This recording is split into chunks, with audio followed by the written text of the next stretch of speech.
Thank you, Peter. Yeah, I'm just gonna wrap this up just by sharing some thoughts and some practical considerations in our journey of towards reconciliation, racial reconciliation.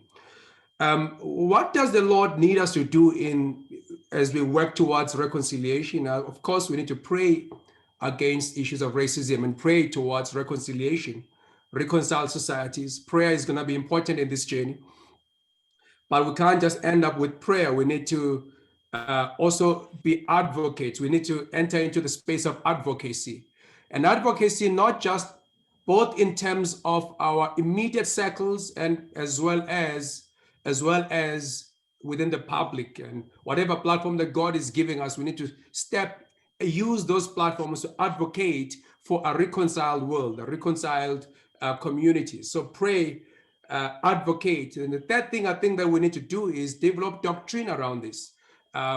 Actually, reconciliation is not just a political objective, it's a gospel imperative. And I think sometimes church is guilty of not speaking on issues of reconciliation enough, probably, from our pulpits. And we need to be clarified about the doctrine of reconciliation and really teach in our churches. And all of that really has to be done. The praying, the advocacy, doctrine has to be done upon the foundation of really being part of reconciled church communities. I think ultimately what the world needs is not just people who are praying, not just people who are advocating, it's not just people who are teaching reconciliation on Sunday morning, but it's actually seeing the modeling of reconciled life, reconciled church communities are necessary to confront racism in this world. And in Ephesians chapter 2, God outlines the vision of one new humanity in which we are reconciled groups, and uses Jews and Gentiles.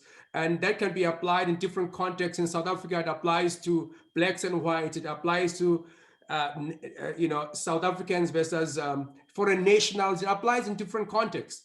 The word reconciliation that God uses in Ephesians 2, verse 16, is a word really that means to reconcile through the process of personal spiritual transformation.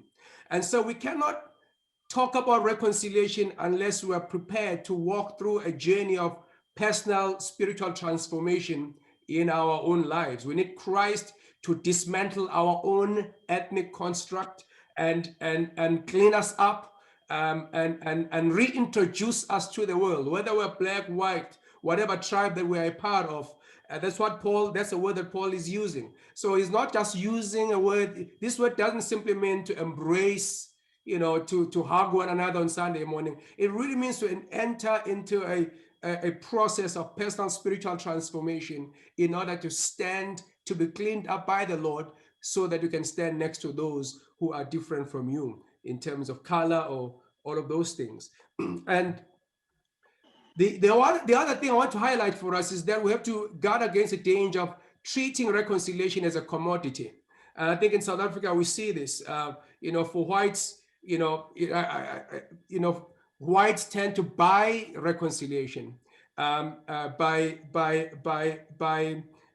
maybe paying for signing checkbooks for whatever reason, in terms of whatever things that people are in need of. So you have on the one side the commodifying of reconciliation, where whites buy it and blacks sell it. They sell it by putting forward their needs. So whenever black and white have to relate, almost it becomes like an economic transaction, and we have to guard against that, so that we really are offering our hearts, allowing the Lord to reconcile us and transform our own hearts. And I want to seal it up by just sharing some thoughts around Peter's journey, the apostle, not Peter Ward who's just spoken, Peter the apostle. And Peter had an amazing journey of being commissioned, being part of the 11 that was commissioned by the Lord in Matthew chapter 28, to go to the world, to go to this diverse world and to bring the gospel, to bring the good news. But we see Peter in Antioch practicing discrimination. Galatians chapter 2, verses 11 to 13.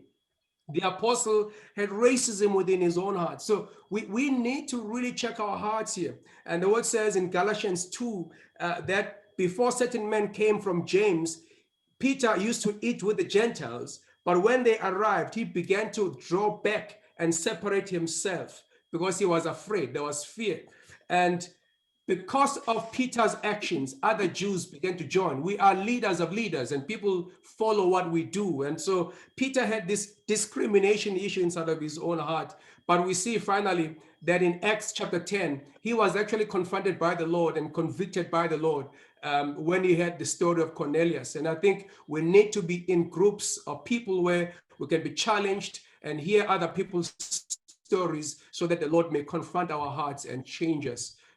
So that we can become a contribution towards a better world, a better and a reconciled world. Thank you so much, Peter.